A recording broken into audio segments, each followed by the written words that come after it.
السلام علیکم ورحمۃ اللہ وبرکاتہ۔ بسم اللہ الرحمن الرحیم، نحمده ونصلی علی رسوله الکریم، اما بعد۔ حضرت عبداللہ بن عمر رضی اللہ عنہما سے ایک شخص نے پوچھا کہ قرآن شریف میں مقیم کی نماز کا بھی ذکر ہے اور خوف کی نماز کا بھی، مسافر کی نماز کا ذکر نہیں۔ انہوں نے فرمایا کہ اللہ جل شانہ نے حضور اقدس صلی اللہ علیہ وسلم کو نبی بنا کر بھیجا۔ ہم لوگ انجان تھے، کچھ نہیں جانتے تھے، بس جو ہم نے ان کو کرتے دیکھا وہی کریں گے۔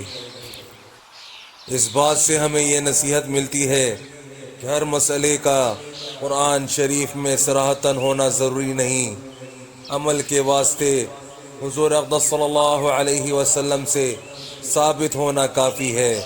حضور اقدس صلی اللہ علیہ وسلم کا ارشاد ہے کہ مجھے قرآن شریف عطا ہوا اور اس کے برابر اور احکام دیے گئے۔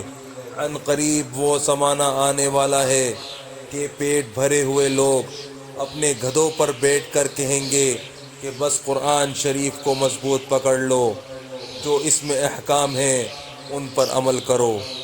پیٹ بھرے سے مراد یہ ہے کہ اس قسم کے فاسد خیال دولت کے نشے سے ہی پیدا ہوتے ہیں۔ بس میرے بھائیوں دوستوں، جو آج ہم نے پڑھا ہے سنا ہے، اللہ پاک ہمیں اسے سمجھنے کی، عمل کرنے کی اور دوسروں تک پہنچانے کی توفیق عطا فرمائے، اور حضور صلی اللہ علیہ وآلہ وسلم کے مبارک طریقوں پر چلنے والا بنائے۔ السلام علیکم ورحمۃ اللہ وبرکاتہ۔